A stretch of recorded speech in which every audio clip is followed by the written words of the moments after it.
بسم الله الرحمن الرحيم ثم بعثناكم من بعد موتكم لعلكم تشکرون۔ لفظی ترجمہ۔ ثم کا مطلب ہے پھر، بعثناکم کا مطلب ہے ہم نے تمہیں دوبارہ اٹھایا، زندہ کیا۔ من بعدی کا مطلب ہے بعد اس کے کہ، موتکم کا مطلب ہے تمہاری موت کے بعد، لعلکم کا مطلب ہے تاکہ تم تشکرون شکر ادا کرو۔ ترجمہ۔ پھر ہم نے تمہیں تمہاری موت کے بعد دوبارہ زندہ کیا تاکہ تم شکر ادا کرو۔ پس منظر اور تفصیل۔ یہ آیت بنی اسرائیل کے واقعے کی تسلسل ہے جو آیت 55 سے مربوط ہے۔ پچھلی آیت میں بتایا گیا تھا کہ بنی اسرائیل نے حضرت موسیٰ علیہ السلام سے کہا تھا، ہم آپ پر ہرگز ایمان نہ لائیں گے جب تک کہ ہم اللہ کو علانیہ اپنی آنکھوں سے نہ دیکھ لیں۔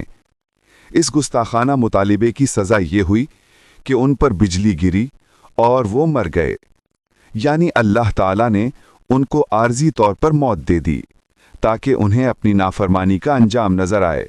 اب یہاں آیت 56 میں اللہ تعالیٰ فرماتے ہیں، پھر ہم نے تمہیں تمہاری موت کے بعد دوبارہ زندہ کیا تاکہ تم شکر گزار بنو۔ توضیح۔ نمبر 1، ثم بعثناکم، اس سے مراد حقیقی دوبارہ زندہ کرنا ہے۔ بعض مفسرین کے مطابق یہ واقعہ تورات کے مطابق طور سینا کے مقام پر پیش آیا۔ وہ لوگ جو حضرت موسیٰ علیہ السلام کے ساتھ گئے تھے، اللہ کی تجلی دیکھنے کے بعد مردہ ہو گئے، پھر اللہ نے انہیں دوبارہ زندگی دی۔ نمبر 2، من بعد موتکم، یہ موت عذاب الہی کے طور پر آئی تھی، نہ کہ قدرتی موت۔ اللہ تعالیٰ نے اپنی قدرت سے انہیں دوبارہ زندہ کیا تاکہ یہ عبرت حاصل کریں۔ نمبر 3، لعلکم تشکرون، مقصد یہ تھا کہ وہ اللہ کی نعمت اور قدرت کاملہ کو سمجھیں۔ شکر کا مطلب صرف زبان سے الحمدللہ کہنا نہیں، بلکہ اللہ کی اطاعت اور فرمانبرداری کے ذریعے اس کا اظہار کرنا ہے۔ سبق اور پیغام۔ ایمان کے لیے ظاہری معجزات کا مطالبہ ایمان کی کمزوری کی علامت ہے۔